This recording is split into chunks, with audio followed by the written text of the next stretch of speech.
ప్రధాని మోదీ పాలన 11 ఏళ్లు పూర్తి చేసుకుని 12వ వసంతంలోకి అడుగుపెట్టింది. 2014 మే 26న మోదీ ప్రప్రథమంగా భారత ప్రధానిగా ప్రమాణ స్వీకారం చేశారు. మరో వారం 10 రోజుల్లో అంటే జూన్ 9న 3.0 ప్రభుత్వం తొలి వార్షికోత్సవం జరుపుకునేందుకు సిద్ధమవుతోంది.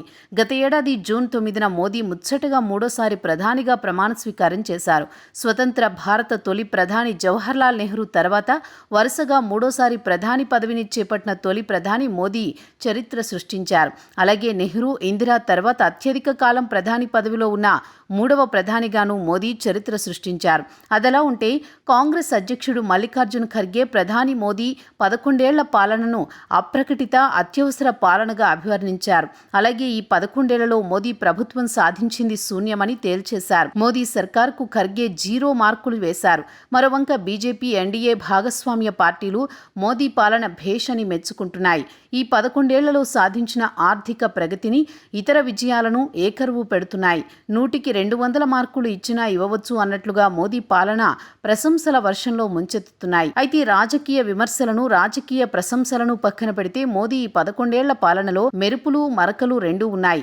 అయితే గతంతో పోల్చుకుంటే మోదీ పాలన భిన్నంగా సాగింది అనేది మాత్రం కాదనలేని నిజం. నరేంద్ర మోదీ 2014 మే 26 సాయంత్రం 6:13 భారతదేశ ప్రధానిగా తొలిసారి ప్రమాణ స్వీకారం చేశారు. అప్పటి నుంచి ఇప్పటి వరకు మోదీ పాలన నిరాటంకంగా కొనసాగుతోంది. 2014, 2019, 2024 3 పార్లమెంట్ ఎన్నికల్లోనూ కూడా మోదీ సారథ్యంలోని బీజేపీ, ఎన్డీఏ కూటమి అఖండ విజయం సాధించింది.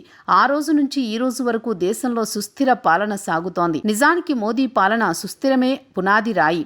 సుస్థిర పాలనతోనే మోదీ ప్రభుత్వం సుస్థిర అభివృద్ధికి బాటలు వేసింది. సుస్థిర ప్రభుత్వ పునాదులపైనే మోదీ ప్రభుత్వం తడబాట్లు, సంఖ్యలు లేకుండా దీర్ఘకాలిక ప్రయోజనాలే లక్ష్యంగా అనేక సంచలన నిర్ణయాలు తీసుకుంది. నిజమే, మోదీ ప్రభుత్వం తీసుకున్న సంచలన నిర్ణయాలు అన్నీ సంపూర్ణ విజయాన్ని సాధించలేదు. వ్యవసాయ చట్టాలు వంటి కొన్ని కీలక నిర్ణయాలను అనివార్యంగా వెనక్కు తీసుకోవాల్సి వచ్చింది.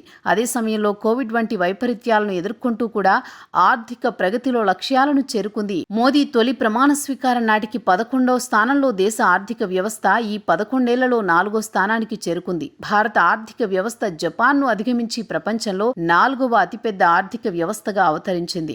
ప్రతిపక్ష నేత రాహుల్ గాంధీ మాత్రం మోదీ పాలనలో మెచ్చుకోదగిన అంశం ఏదీ లేదని 11 Modi plan total failure, 11 Modi plan total failure, సంపూర్ణ వైఫల్యం అంటున్నారు.